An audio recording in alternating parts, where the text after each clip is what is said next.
My name's Ed Courtenay, and this will be the introduction to TypeScript. So, I'm a technical architect and evangelist. I've been programming for far too long. Generally started on one of these before migrating onto one of these. Before migrating onto one of these, nice upward progression at this point, and then reached the pinnacle of innovation with that. Yeah.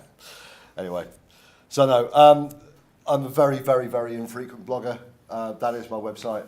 If there's anything you find that it's useful, knock yourselves out. But don't expect there to be any updates for huge periods of time. So, what is TypeScript? How many people here are aware of, have used, or are generally understand what TypeScript is? Okay, right. Okay, why are you here? To see if it's a waste of time or not. Well, there you go. Okay, so it's not a waste of time. This won't be a waste of time. Well, hopefully this won't be a waste of time. No, not for the language. Well, there you go. So, TypeScript is a language that is a superset of JavaScript. It takes its cues from ECMAScript 6, but its foundation, its basis, is JavaScript. It's a language that compiles to JavaScript. So the idea is that you can your output from a TypeScript compiler is pure JavaScript. And that pure JavaScript you can then run in anywhere that you require JavaScript to run, primarily in the browser, but that doesn't have to be. Okay?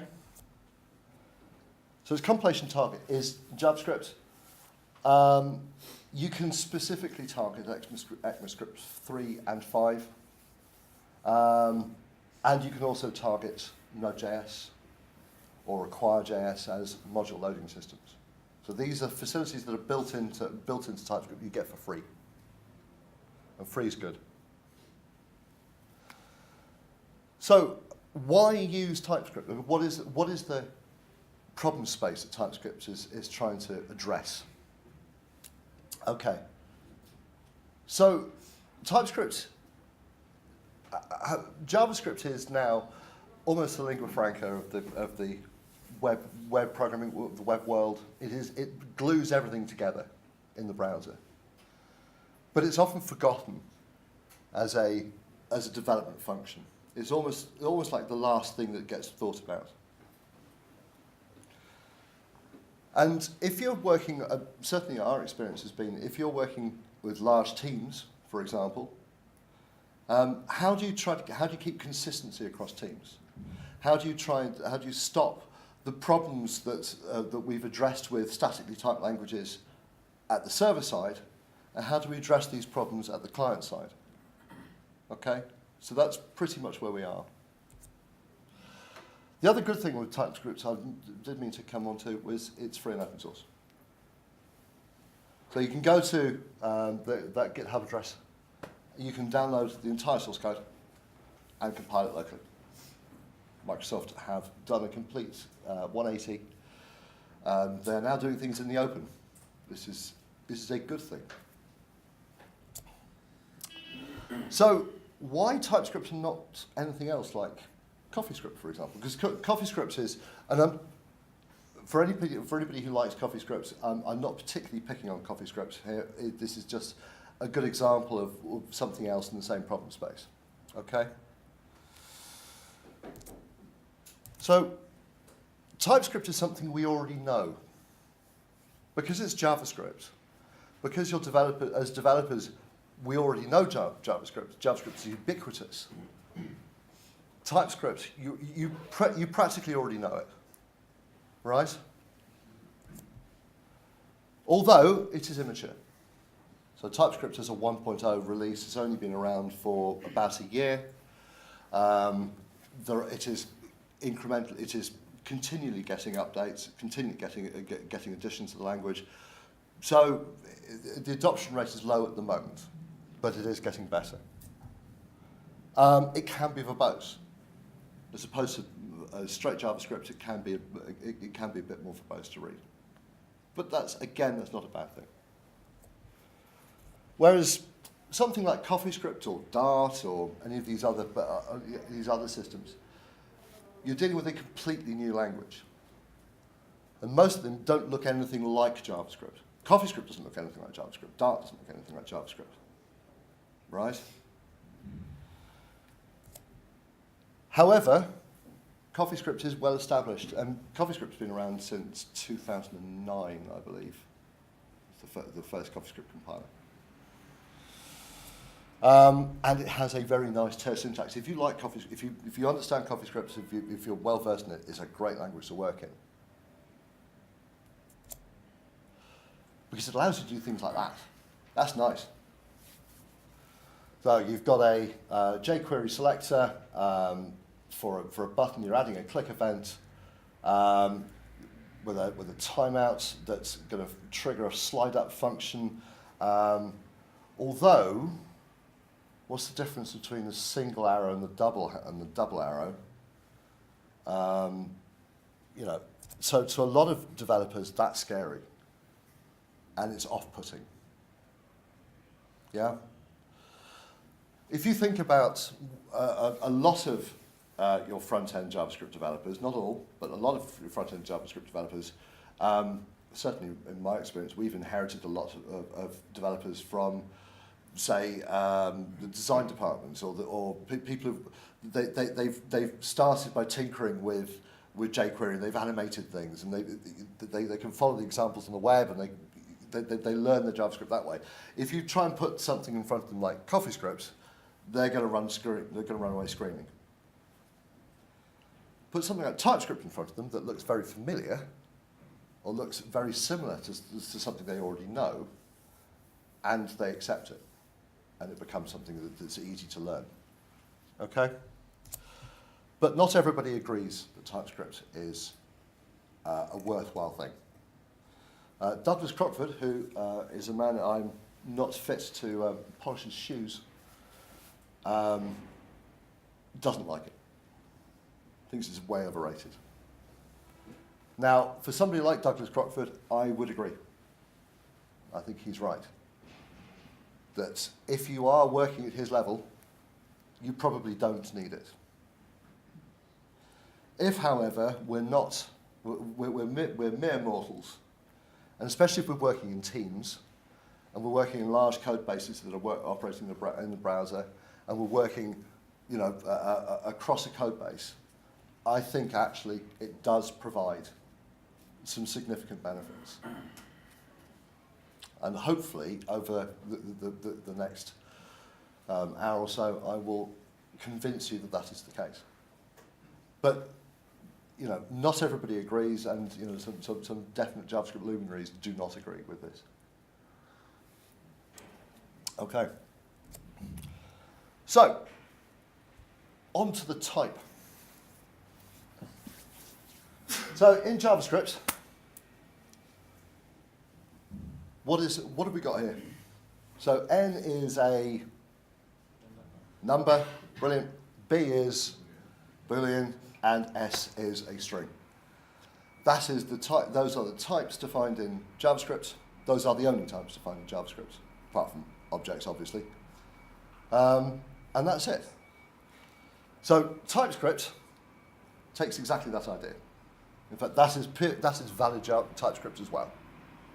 And TypeScript will infer the types. But if you want to be explicit about it, that's how you define it in TypeScript.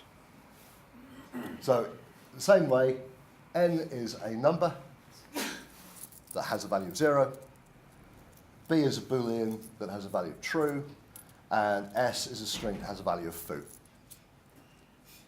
So in TypeScript, the type definitions are always come after the name, followed by preceded by colon. Okay. And there is also a separate type that is sort of like a catch-all. So in this case, what type is A?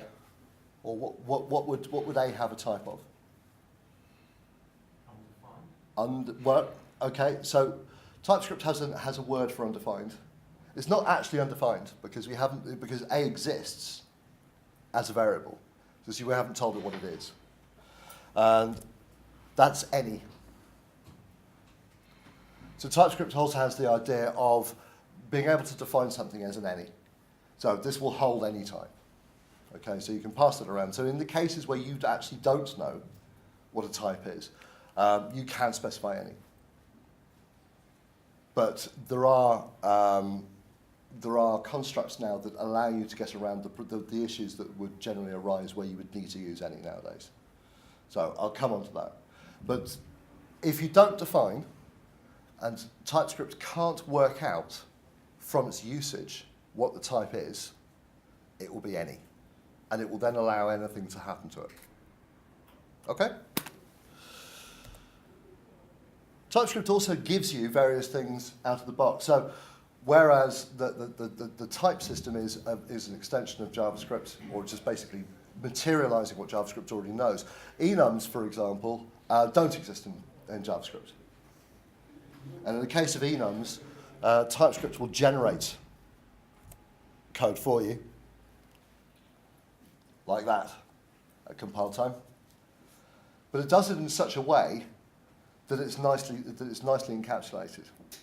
Okay, so it actually gives you quite a nice mechanism with enum. So you not only can you then refer to an enum by number, but it gives you the mechanism to get back to the string definition of the enum value as well, which is quite nice.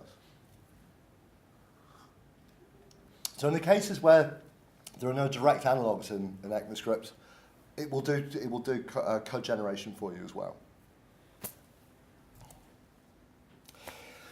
So, functions. What have we got here? So, in this bit of TypeScript here, we have a variable O that we've defined. And O contains two functions. It contains a foo and a bar that both actually do exactly the same thing. So I'm using either the extended or the longhand definition of a function at this point, or the shorthand definition of the function. Okay? What I'll do is I'll actually do this live. So,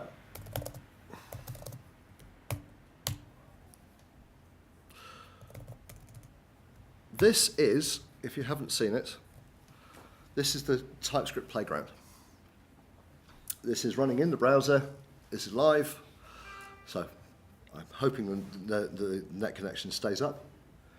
Beg your pardon. This, on the right-hand side here, is the JavaScript output of the compiler. On the left-hand side is the TypeScript source. This is providing IntelliSense and everything else in the browser live and is written in TypeScript. So this is the TypeScript compiler in JavaScript that running live in the browser, compiling TypeScript. Which is a bit mad, but that's quite cool. So if we say that we have our foo, okay, and this is a function that takes an x as a number and takes y as a number, and will return x plus y. You will see that when I use O, there is the definition of foo, and it is a function that takes in. Can you see that? It takes a number and returns a number. So it is inferred that because there are two numbers coming into the function, so x and y, and it knows the operation of two numbers will be a number. That function itself actually has a number as a signature, as a return type. Okay? I could actually explicitly state that if I wanted to, but that's superfluous at this point. So wherever possible, TypeScript will try to infer what you're doing. So it will try and get out of the way. Right? If I didn't provide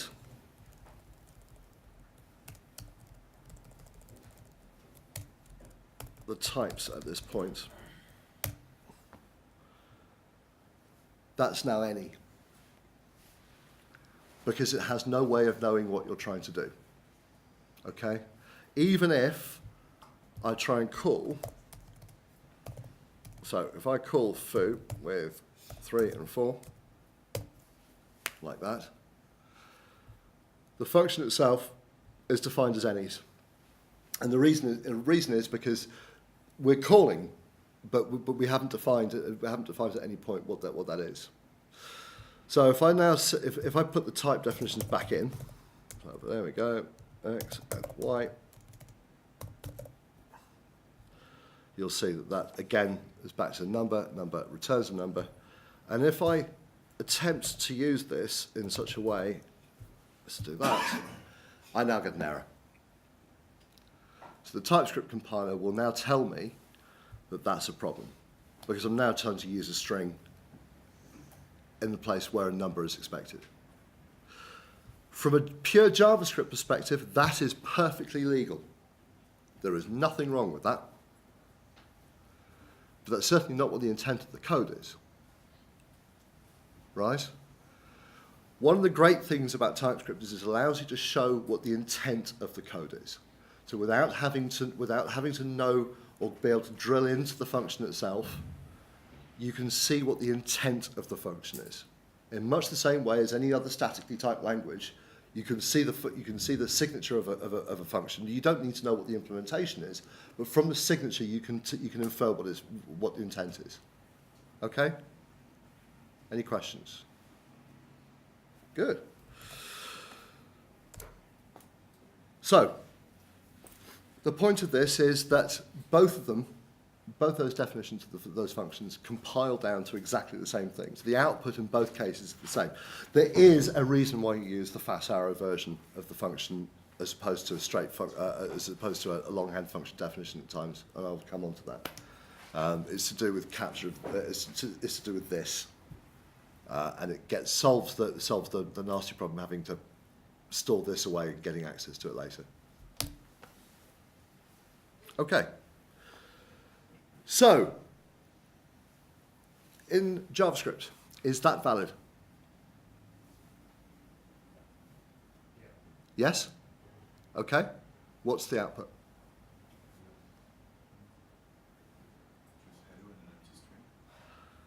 It'll be hello undefined. Because we've turned around and we said that we're taking two parameters. We haven't provided the second parameter.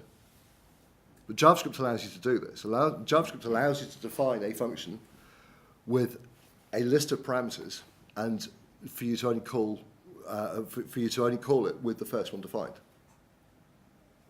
Right? So, if I was to say,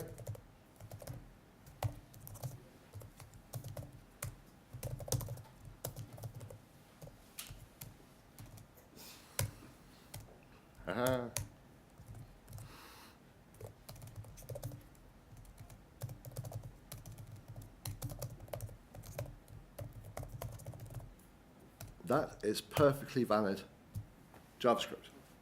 So the output on the right-hand side there is perfectly valid. But what's the intent of the code? Is the intent of the code to allow you to do this?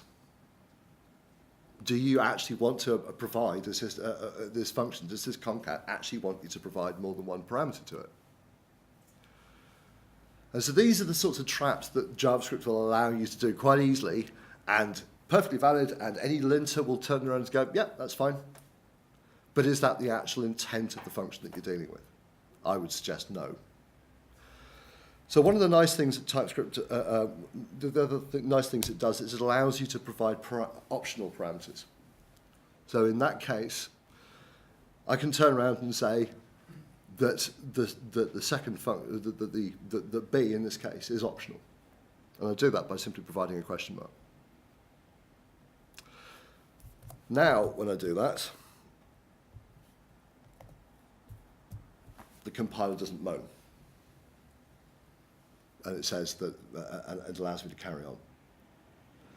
But to anybody calling it, it's obvious because it's there in the signature. And it means what it says on the tin. Also, it means that from the perspective of anybody implementing a function, it gives you it allows you to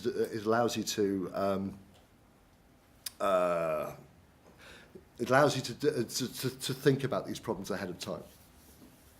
Yes. So in this case, it's just simply a case of if B has been provided, then we'll return that. Otherwise, we'll just return A. Okay? That now makes sense.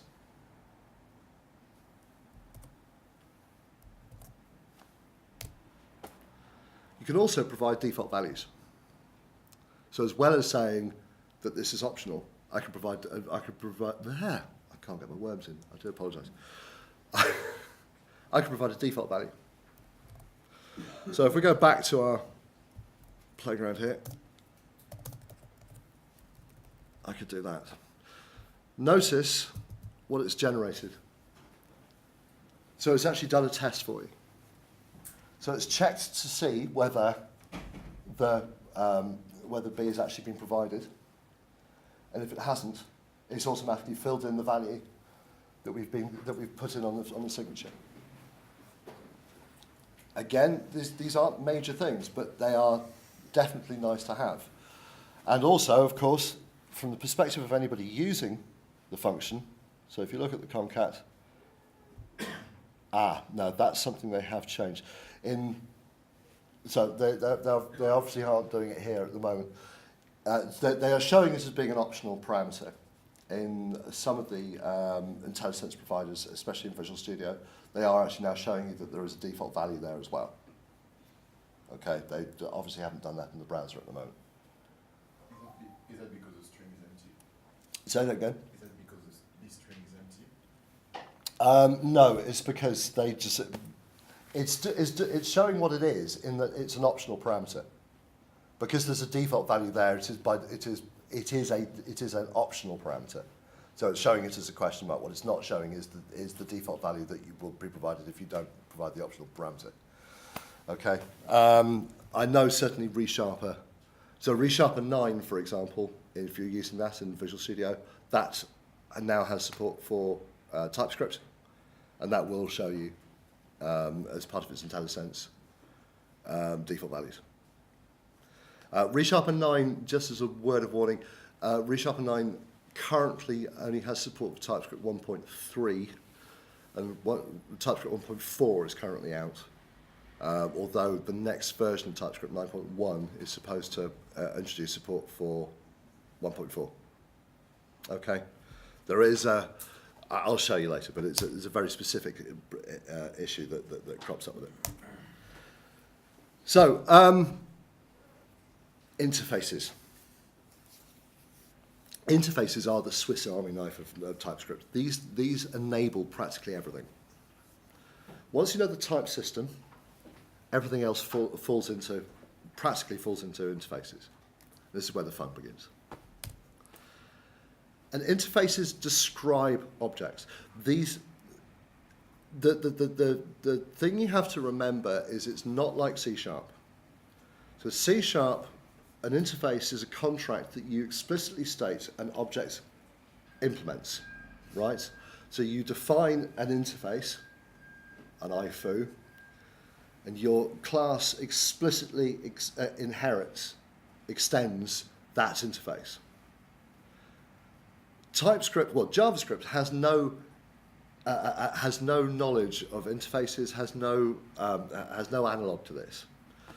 So instead, what TypeScript does is implements interfaces by duck typing. So it's describing the shape.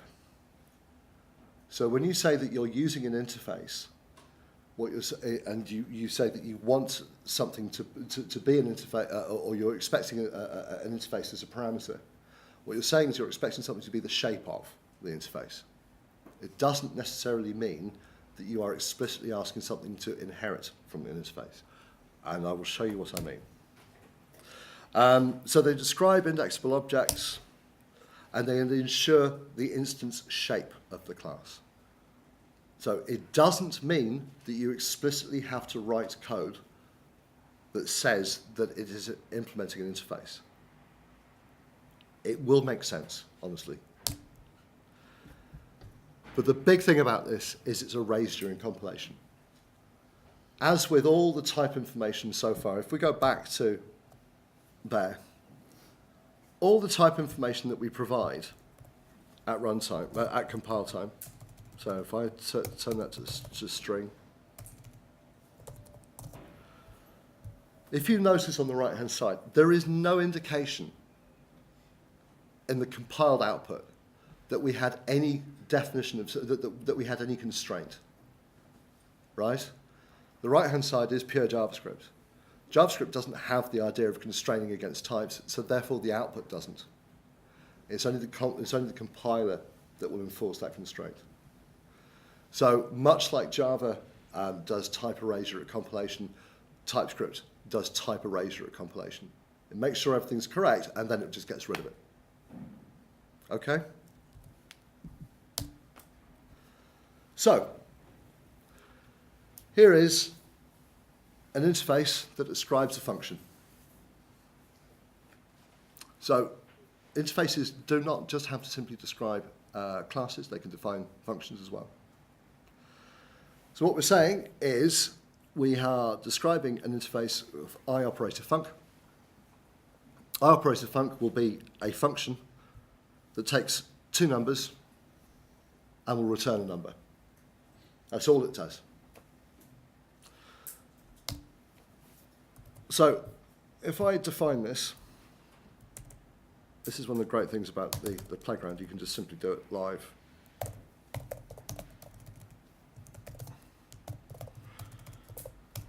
I can't type. I've got a lovely Sculpt keyboard wireless thing, beautiful. I have got it packed in my bag. I took it to bring up to the conference. Just a word of advice, if you ever do that, just remember to bring a dongle with you. It's currently sitting in my hotel room doing nothing. So it's going to take X and Y as a number, and it returns a number. Okay? There's nothing on the right-hand side at all. I've defined the interface. It doesn't exist. Right?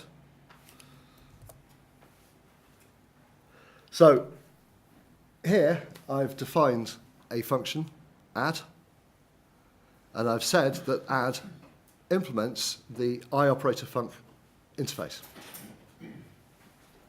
Okay? So, sorry. So if I add, and that takes, that is an iOperatorFunc. Is it IntelliSense in the browser? Is that cool? Live. So,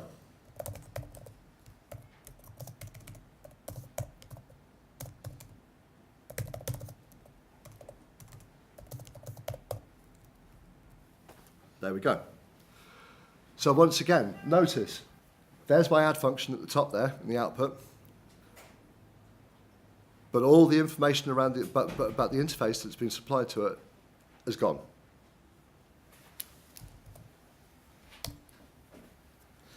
So So in this case, I've now got a second. I've got a second function there, sub. So an addition and a subtraction.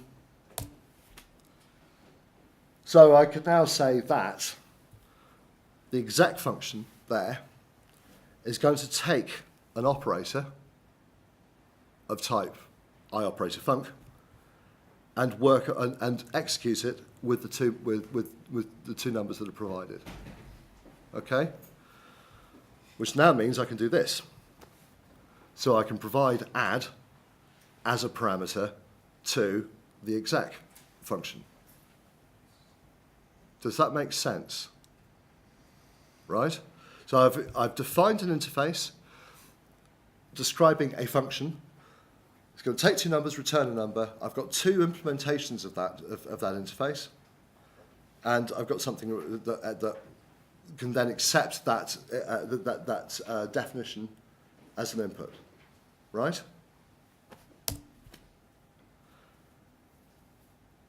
So I could reduce this down a bit. So rather than going for the longhand function definition, I could just simply go for the fat arrow definition. So I've reduced these. I've reduced the implementations to fat arrows, going to x plus y. They both compile to exactly the same thing. So if I just simply reduce that down, sorry.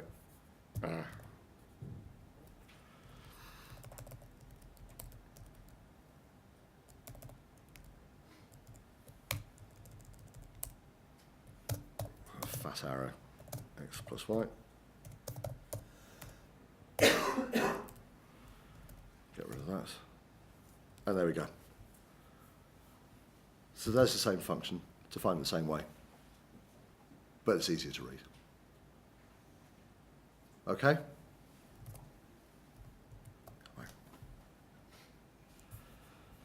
So in this case, sorry, I've skipped something ahead. There we go. Yeah, so that's just executing in the same way.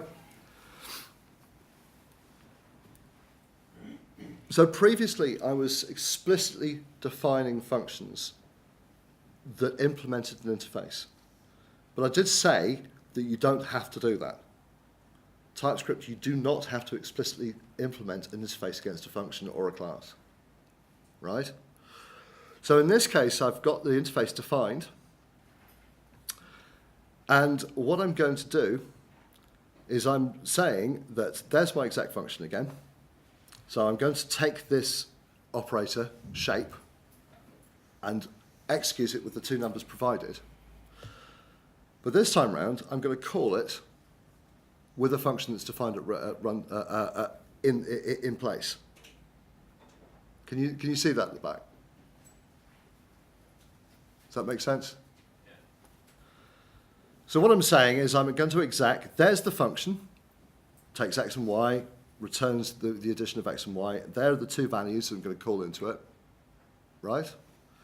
And I'm saying, in fact, I'm casting it effectively to iOperatorFunc. That cast isn't needed. I don't need to explicitly say that that's what type that is.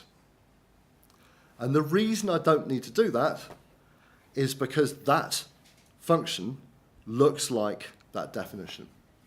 That's all it needs to do. As long as it looks like the thing you're calling, looks like the thing you're asking it to do, it's accessible. This is a good thing. This allows you to interact, especially allows you to interact with existing code bases without much change. So, in this case, these are all the same thing. So the top add is a function that's being cast to. The second one is a definition where I've put the type annotation after the name, and the third one is the same thing, but it's the same thing because of duck typing. Everyone with me? Any questions? Yes. Yes, you can do the same thing with the fat arrow. Type annotate that too. The fat arrow annotation, sorry, the fat arrow is simply a synonym for function. Okay? There is something else around the fat arrow. Okay? But in most cases, it's simply a synonym for. All right? So the whole point of this is the type compatibility is to do with shapes. So foo and bar are two different objects. Foo contains a number and a name, whereas bar contains a number, an ID, a name, and an is populated. So anything that asks for a foo in its signature will accept a bar. And it will accept a bar because bar contains an ID and a name of the same types. However, the converse is not true. Anything that asks for a bar won't accept a foo. Okay? But the point being is that there doesn't have to be anything explicit defined across the top. So you don't have to define an interface to say that both these things implement. Right? As long as the shape is compatible, the types are compatible.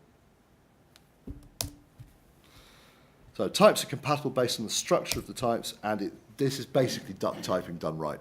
If it looks like a duck, quacks like a duck, it's a duck.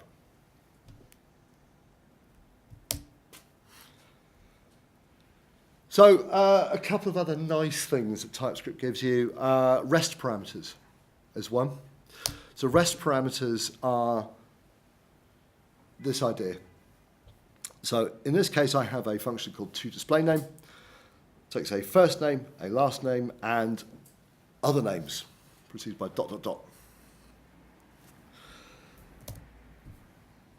So if I put this in,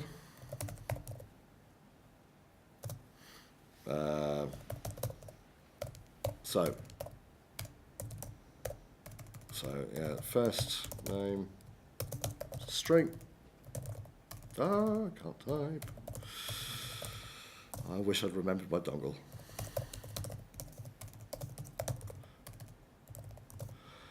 And ... other names, string.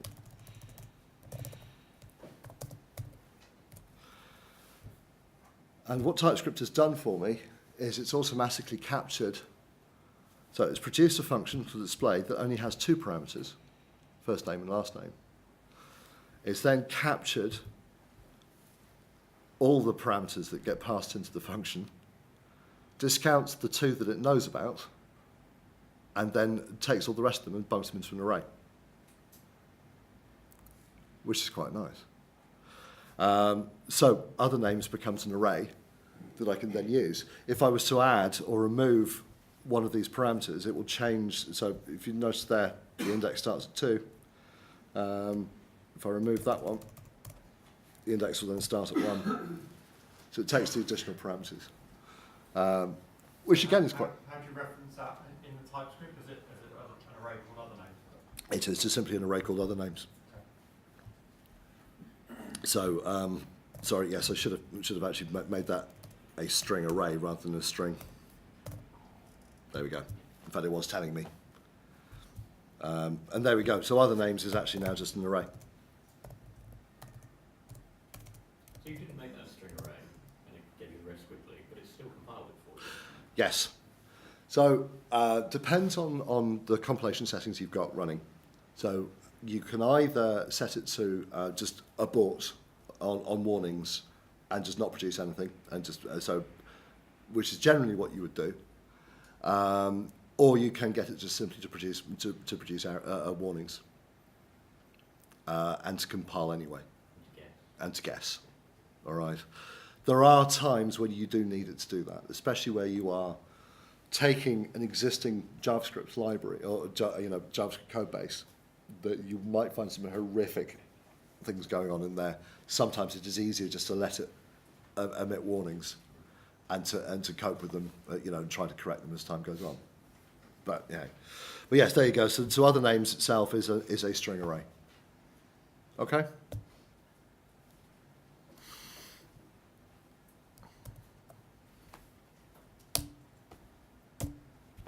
So, as I say, that produces some code for you that you can deal with.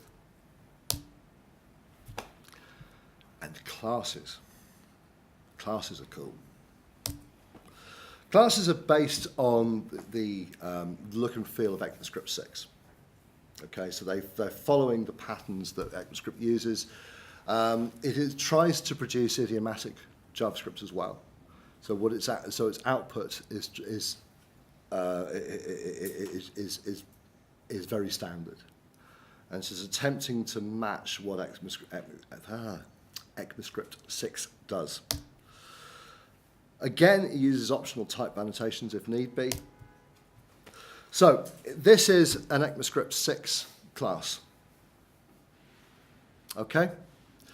It's a class that defines a car.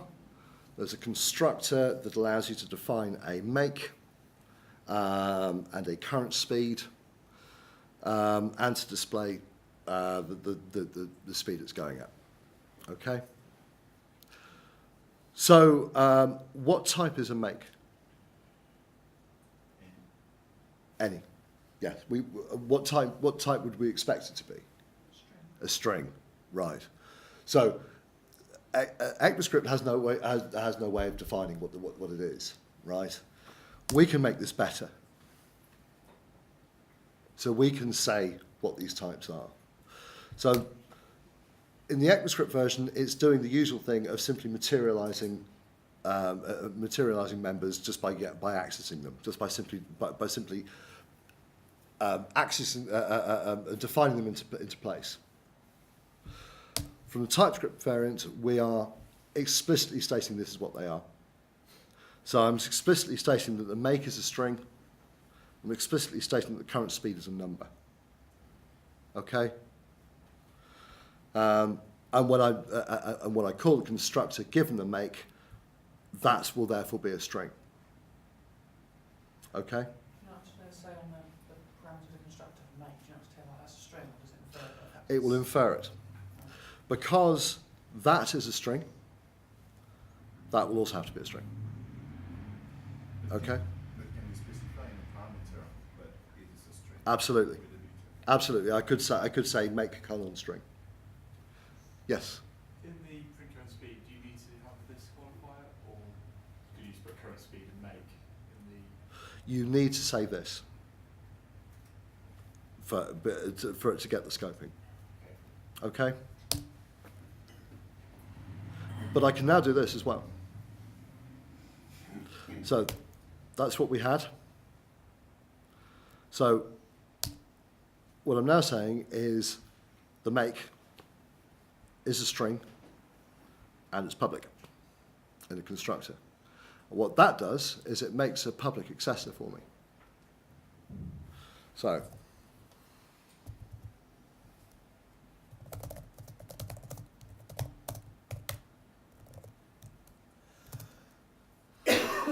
sorry, what am I doing? Stop. Take my C# head off. Right. So we need to define a class. That's your output. It's nicely encapsulated. So I have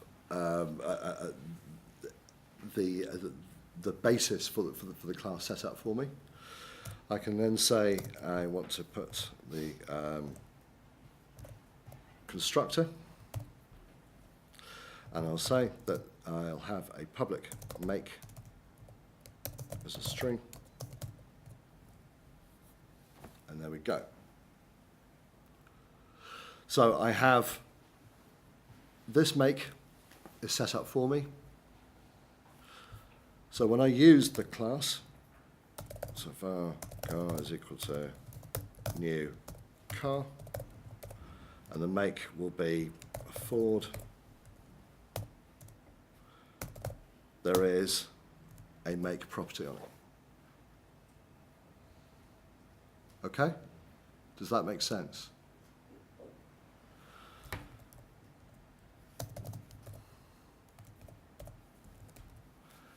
I obviously can't set a number to the make because it's not a number, it's a string.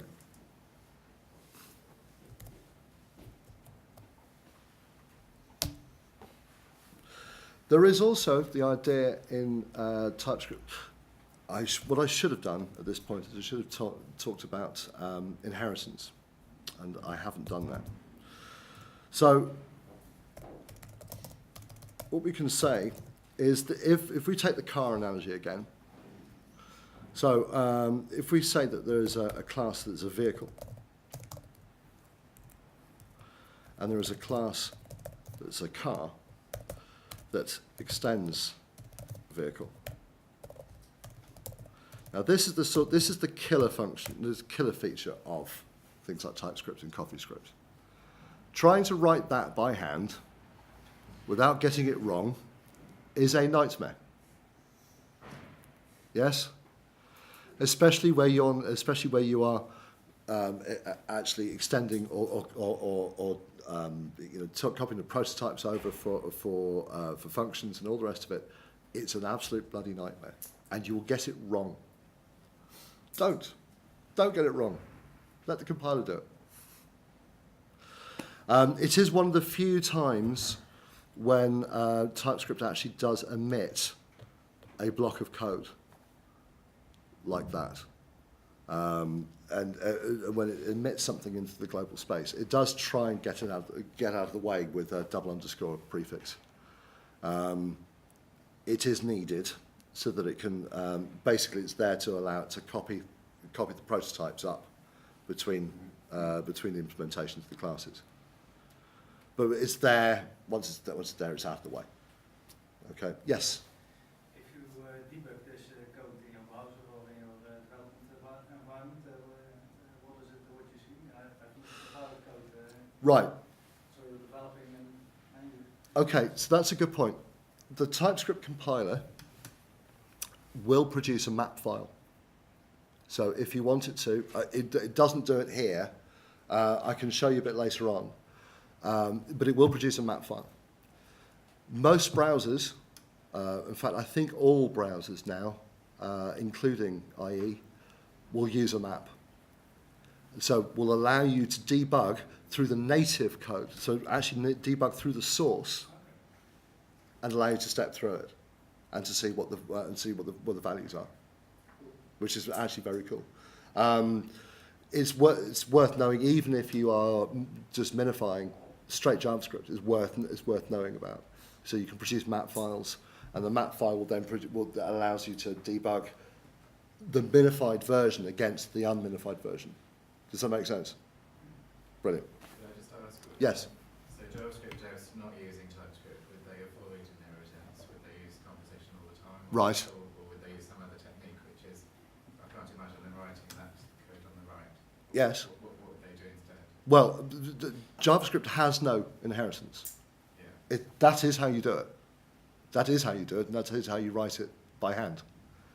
So, I mean, what I'm saying is, they obviously wouldn't do that, so what would they do instead? No, but they obviously do that. Do they do that? Yes. Yeah. Yes, absolutely. If you are writing, honestly, if you are writing class inheritance in JavaScript from scratch, that is how you do it. Right? That is idiomatic JavaScript. Right? If nothing else convinces you to use TypeScript, that should convince you to use TypeScript. Right? Sorry. Any other questions at that point? No? Sorry, I thought it was all right. That's fine. Yes? Sorry, can you actually build some of those classes from like JSON strings? Could you build the classes from API JSON? will return a JSON. Obviously, that's not a strong type at that point, is it? Well, JSON's just an object. JSON's just an object representation, so it has no execution structure. There's no reason why you can't define JSON. There's no reason why you couldn't say, here's a block of JSON, and it implements this interface. Right? You could do that. So you could say that the interface describes the layout of your JSON. Right? Okay? So, here we go. So, I have here a function called addLength that takes X and Y, and using the power of duck typing, it's got X and Y can be anything we like, but they must have a parameter called length that is a number. Okay? This is nothing we haven't seen before, which means that I can have a foo and a bar. They both have length properties. So they are pretty much JSON objects at this point. Foo and bar, one's got length 10, one's got length 15, and I can pass them in to add length, and it will add those lengths together. Yes? With me so far? And the only thing I've said is that X and Y must have, so these parameters, they must have that shape to them, right? I could have as many other members on foo and bar as I like, but they must have length. So the other way of dealing with this, as opposed to define that longhand, is I could define this by defining an interface up front, right? So I'm going to define an interface called iLength, and iLength demands that there is a member called length that is a number. Yes? So in which case I can then change my function to say that X and Y require iLength. Okay? And in which case I can then take foo and bar. The important thing, again, I will keep banging on about this, but it's important to bear in mind. Neither foo nor bar ever say that they implement iLength. But that's perfectly valid because they implement the shape. Okay? The other way I could deal with this is I could say that add length, so it's going to take two types, T, and both those types must extend iLength. Again, they both extend iLength because they have the shape of iLength. The other point to remember at this point is that X and Y, so even though I'm saying X and Y extend to T, or implement T, they don't explicitly implement T, and it's not saying that they have to be the same type either. Right? So foo and bar are completely separate objects. It's just they have the shape of. So I could even go further with this. I could get rid of the interface definition completely, and I could just say that T extends the shape of, and do it that way. So the point I'm trying to get to is all of this compiles down to exactly the same code. Every single instance I've just shown you compiles down to that. In every single case, the erasure is done. You get pure JavaScript out the other end. Your browser doesn't need to know. Which is the other major point about this. There is no runtime for TypeScript. There is no runtime required. There is no runtime to TypeScript, bar the version that we see in the browser that we're actually using TypeScript compiler. What you produce has no dependencies from a browser perspective. So unlike things like Dart, which does require a runtime, TypeScript doesn't. You produce JavaScript, you run it. That's it. So, how are we doing for time? Excellent. So there we go. There's the idea. There is a pointless, because you can do this anyway in JavaScript. But here is a generic class. So we've got a stack. Internally, we're maintaining an array of T. So there's a stack of T, an array of T. We are using the rest parameters allows us to take multiple instances of to initialize a stack. We can then push items on and pop them off. When this is used, I could new this up as a new stack of new stack of string, new stack of I length, new stack of anything. Of course, when it's compiled, all the class information is gone. Okay, it just goes. The other big thing to know about with TypeScript is modules. And modules are effectively namespacing. They are a way of grouping functions, classes, whatever you like, into blocks that you can pass around. They can be split over multiple files, and they look like this. Okay? Really simple. So you have a module. So if I just get rid of that, module test. Here we go. Yep. So it allows you to split this up over multiple files because it does this nice trick of defining the variable, the existence of the variable. If the variable doesn't exist, if the variable doesn't exist, it news it up as an array and then adds in the functions that you've defined, or uses the existing object and just carries on. So you could, if this was in a separate file, I could do this again.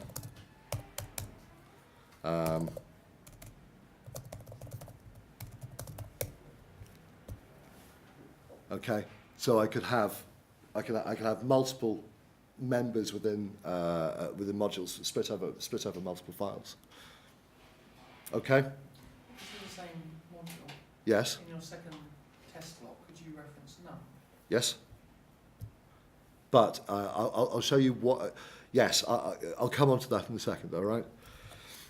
Because so there's my module. There's what it produces.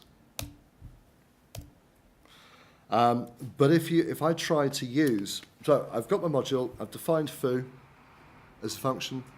If I try and execute it, it won't work. The reason that won't work is I haven't exposed it out. So modules are self-contained; they're closed, and you have to export out of a module the things that you want the outside world to see. Okay. So you do that by exporting. And there's a very good reason for doing this. So,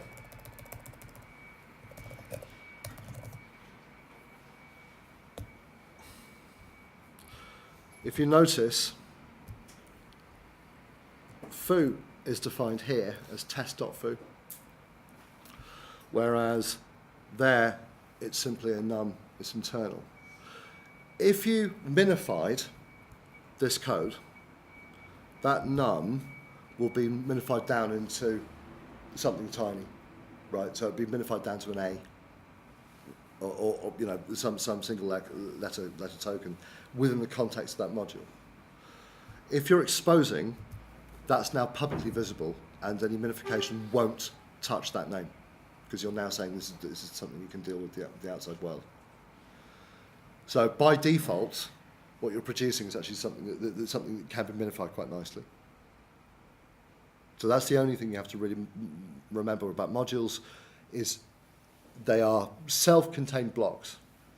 If you want anything within that self-contained block to be visible to the outside world, you export it. Okay?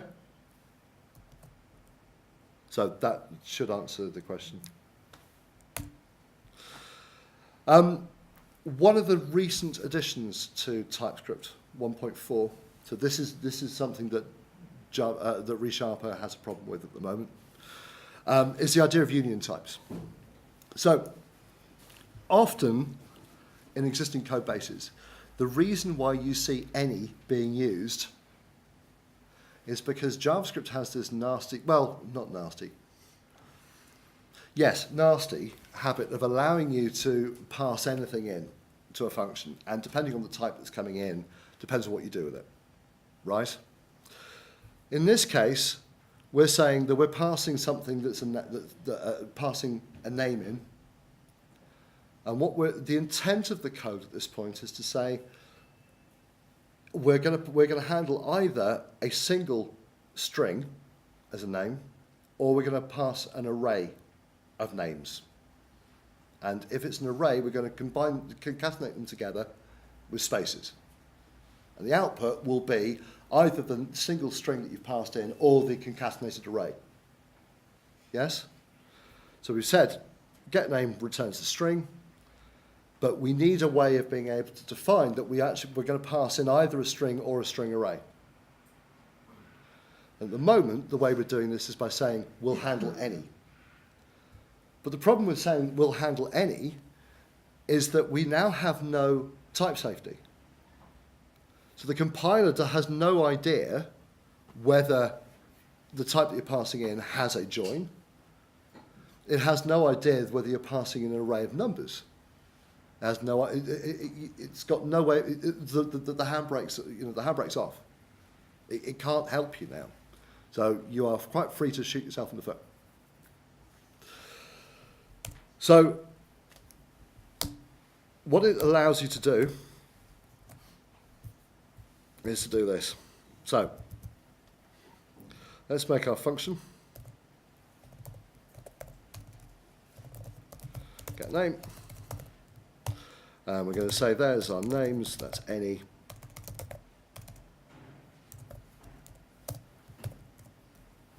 And that's going to return a string.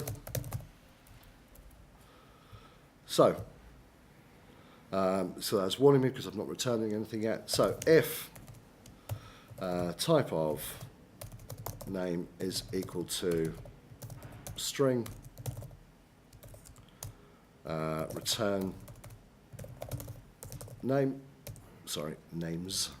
There we go. Otherwise, I'm going to else return names. Right. So at this point, the compiler can't help me. It doesn't know if there is a join method. It doesn't know anything about this, right? So what we can do is we can define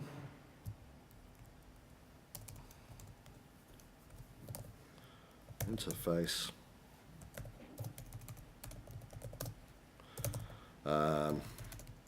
names, and we'll say that is equal to a string or a string array.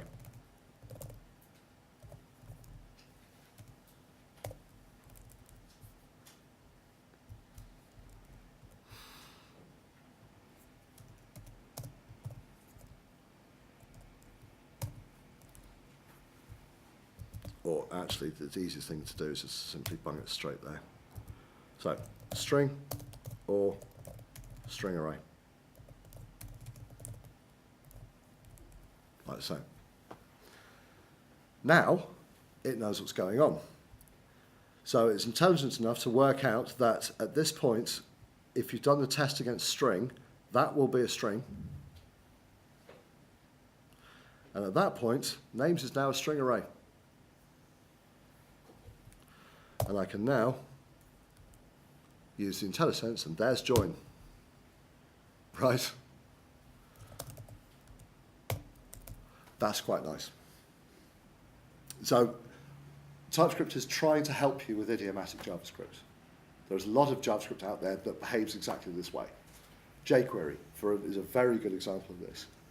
So there will be, and up till recently, they had to define some of the jQuery interfaces as taking any. They can now constrain them to say, actually, it'll be this shape or that shape. Does that make sense? Awesome. Any questions? Can you get quite conflicting types? Like if you do like a number and a string or handle? Yeah. I could say, I could absolutely say that. So if I was to do that and a number, and which is one of the really charming things about JavaScript and some of the libraries out there. There you go. Names is now a number. Yeah.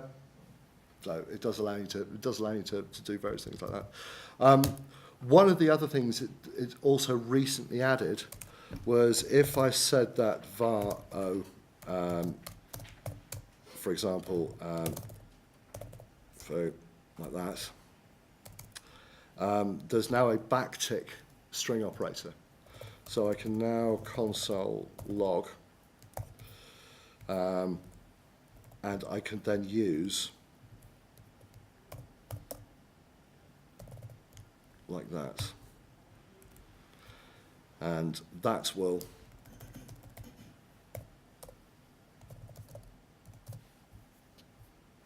it's a nice little trick. So if you use the backtick strings, you can now use inline replacement, and it will generate for you the string formatter to access that access that member. It's quite nice. It's just a neat little trick. That's a JavaScript one. That's a TypeScript 1.4 edition. So this is all well and good if you're dealing with code that you are writing yourself. Okay, so everything we've done up till now, we've said we're writing our own TypeScript, right? So everything we're writing from is from that perspective. The problem is the real world doesn't work that way. The real world, you're using jQuery. The real world, you already have an existing code base that has been built up over the last few years that your website relies on. You can't simply expect to be able to drop everything and to drop everything into TypeScript from word go. It's not going to happen, right?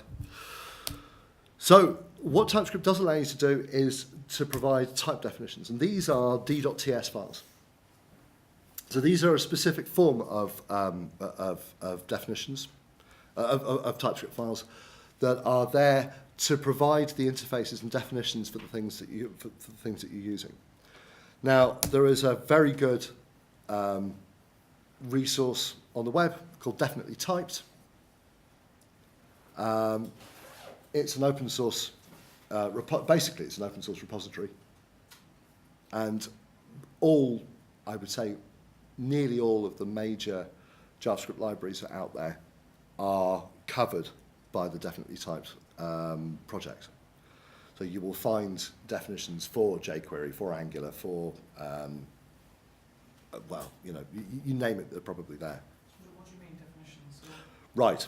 So let's go to, in fact, let's go there and show you what I mean. So,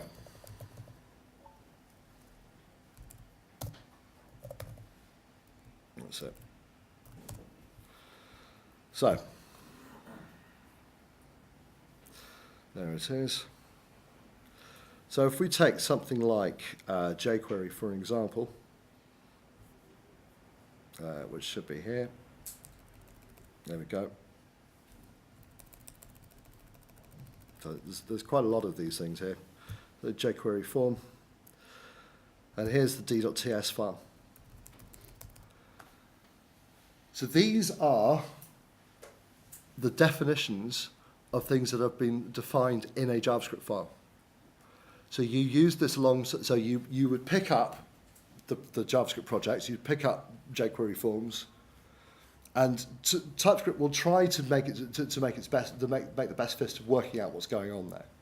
But as we've shown, unless it can work out what the types are that things are being dealt with, it's going to be any everywhere. What this allows you to do is say this is actually what's going on. So this is a definition file that goes alongside. So these can be written by hand, and are written by hand in a lot of cases.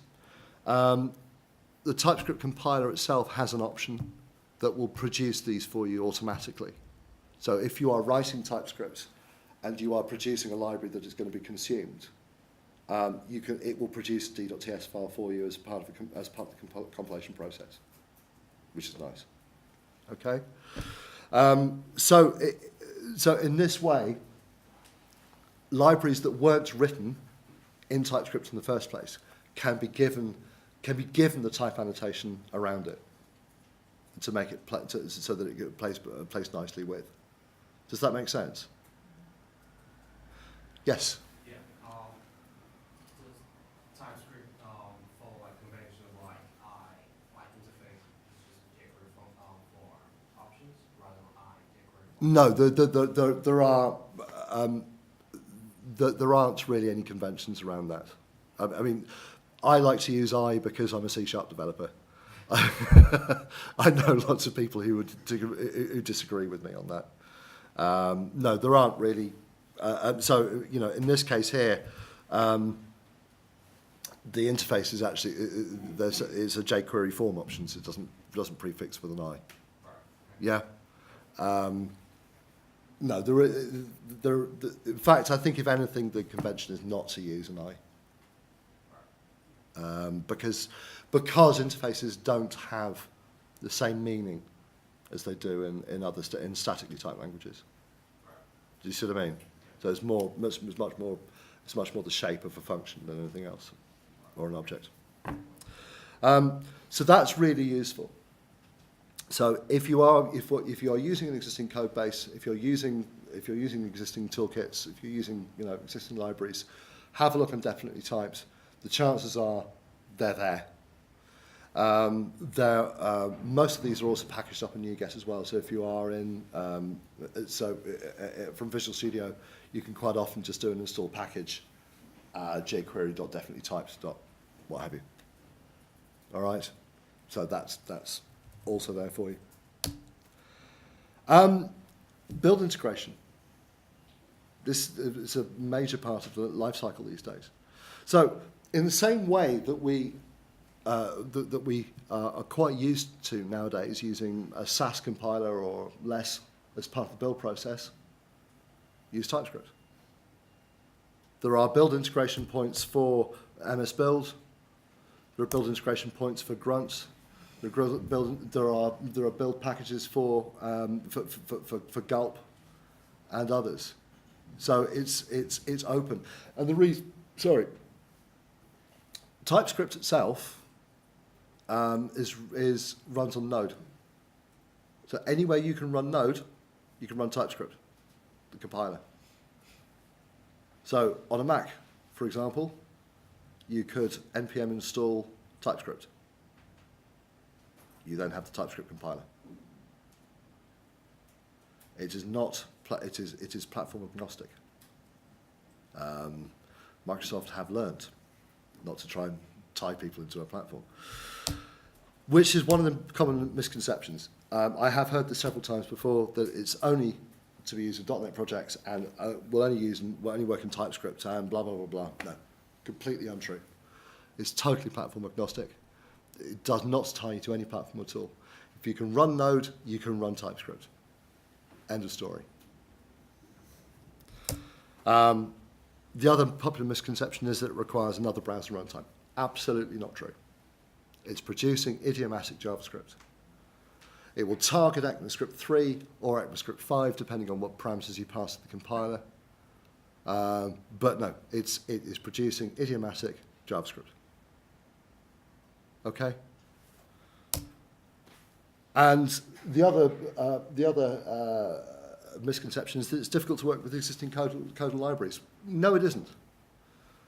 By using a definition file alongside your existing libraries, you can provide the type information you need around existing code bases without having to touch them.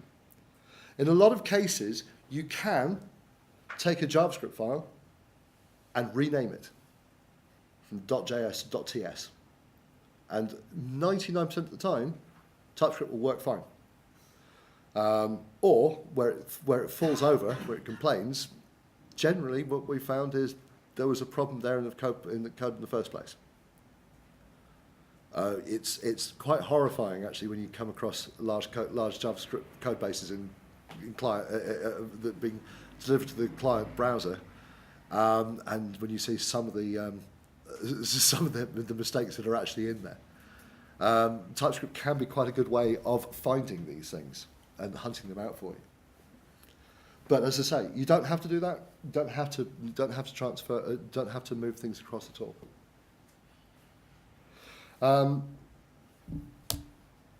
So, I just ask on that? of course you can. Yeah, I mean,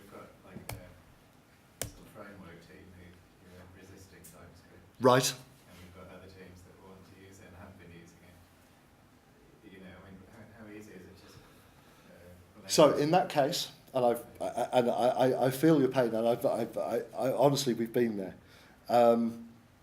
What we did is we let the framework teams do what they were doing, and independently we produced the definitions around it, around the code they were producing for us, and we were then able to demonstrate to them that the bug rates that the bugs accessing their code was way smaller, right?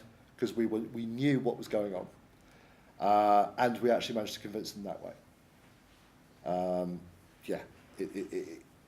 That's one way of doing it. Is that quite time consuming, or do you just Not really. I mean, if you take it from the attitude that you only if you provide definitions for the things you actually need at the time you need them, it doesn't take long at all. If you're calling a function foo in the library that your interface team has provided you with, it takes minutes to produce the interface definition for it, and once it's there, and you can then go back to them and say, this is what here, and also you can then beat them. You can beat them up the moment they ship a version that breaks it, right? So the moment they ship a version that stops doing what they've advertised it to, then I say, oi, do something about it. So, from my perspective, it's worked very, very well, especially in large projects. We adopted TypeScript, the projects I was working on at the time, when TypeScript 8.0 was released. So it was an early base. It was a beta at that point. So yes, we did have some pain points but moving up to the 1.0 release, there were some breaking changes to the compiler. But actually, overall, we eliminated entire classes of bugs by adopting TypeScript. It's extraordinary the amount of because the intent of the code then comes out.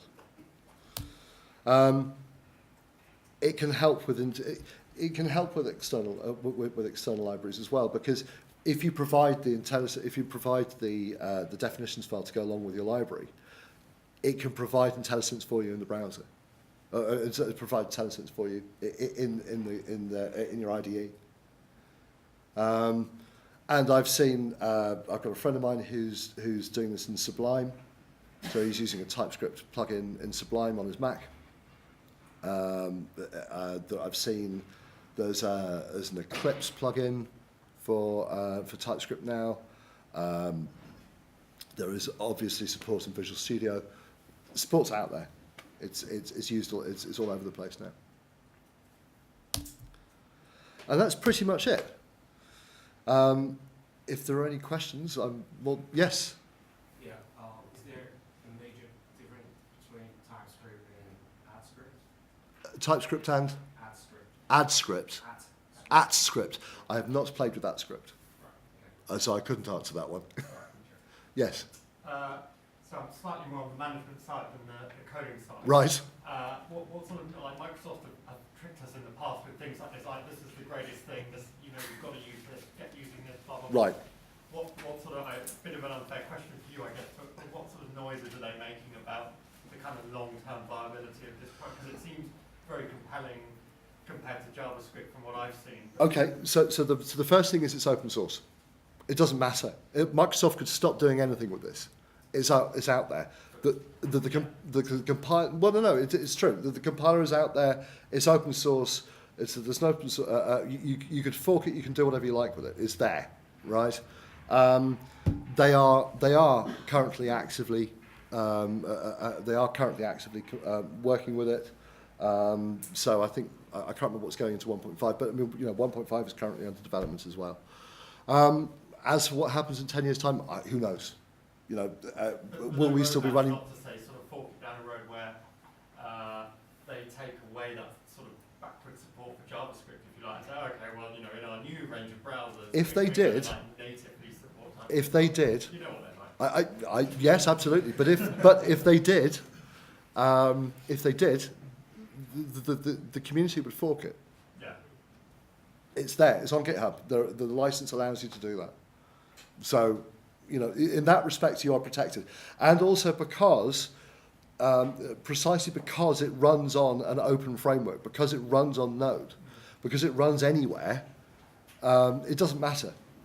Do you see what I mean? You're not actually. It's not quite the same thing as them say, right, you can't use that compiler anymore because it's not here. Yeah. It's I guess, I mean, it's sort of yes and no. Like having the support of Microsoft will mean it will get more usage, more uptake. Yes. If they drop support, that would take down a different path, which may be different. yes, absolutely. But there are no noises that I'm hearing that would suggest that they have any intention of doing that.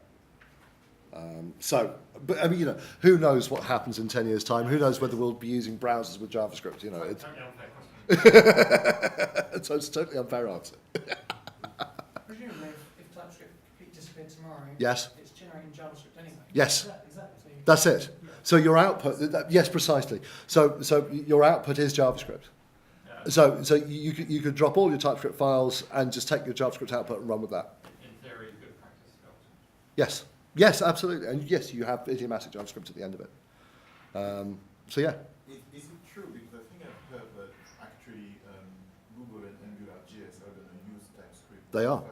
In fact, Angular version 2 has been rewritten in TypeScript. Okay. So yeah, technically it should be fine. So the Angular framework is now written in TypeScript. So I've not played with that version yet. I'm hearing good things about it, but I've not played with that yet. But yes, and there are, there's quite a good library of projects that have been built that way. Any other questions? Yeah. Yes. So I'm a C# developer who does some JavaScript. Right. And the thing I miss when I do JavaScript is all the Visual Studio navigation. Yep. IntelliSense, you can pick up methods from any file anywhere in your solution. Yes. Does this bring that to it? Yes, absolutely. Absolutely. Yeah. I mean, everything you saw in the browser, you get and more in Visual Studio. So you're talking about if you have jQuery, you can have an ETS file, and then Yes. you can start doing stuff with that. Do I have to do that with my own JavaScript files? If I've got multiple JavaScript files? If you've got JavaScript files that TypeScript can't make sense of, it will see the functions there, right? So if you reference the JavaScript file, it will see the functions there, but it might not know the contextual information. It might not be able to work that bit out, which is where you would provide the definition files to go alongside it. Okay. So I mean, I'll give a good example would be this. So in the browser, there's almost like there's a built-in set of definitions that allows it to work out what happens with document elements, for example, right? So if I was to say documents.createElements, okay, and I'm just going to assign that to elements, and I'm going to create that. Okay, so I'm going to create an anchor. If you look at the type of element will be an HTML anchor element, right? If I change that to a span, that element is now an HTML span element. So it's given me, but basically there is a type file that's implicitly loaded for HTML document, and that definition actually allows you to specify that given a string, given a value coming in, there will be a different value coming back out. So, given an anchor, right, elements will have href. Yeah. So there is an href property on there. If I change that to span, it doesn't. That's given to you for free in your IDE. And so you can, given that contextual information around an existing set of libraries or existing set of functions, you can provide some really, really compelling help. Not that I would do this, but if I have two TypeScript files and I declared file element as global in one, do I then write your element.href Yes. in another file? Yes, there's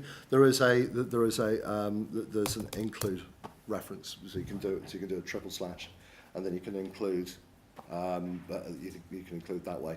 And in fact, if you could split up your TypeScript over multiple files using the include references, and then compile down to one. So you could actually compile everything down to one file, minify it with a map file that goes out at the end, and just deliver that to the browser, if you wanted to. Okay. Yeah. Any other questions? When ECMA 6 lands, Yes. is there still a compelling use for using TypeScript, or? Yes, because ECMAScript 6 still doesn't contain any type information.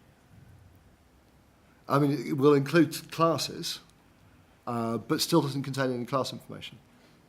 So I would still say, no matter what. And also, you have to, what's the adoption rate for ECMAScript 6 going to be? How long is it going to take for that to actually become native in all browsers and all environments? So what this allows you to do, and the plan is for them to carry on to match as many ECMAScript 6 idioms as possible, but to do them in such a way that they back compile. So they compile back down to ECMAScript 3 or 5. So there are some things I didn't have time to go into. So there are things like getters and setters that they provide that you can use in classes. Sorry, that are expressible as ECMAScript 5 and not as 3. So you can set your compilation targets. So there are some language features that will only express in that way. So, yeah? Any other questions? No. Well, I think we are bang on time. Time for coffee?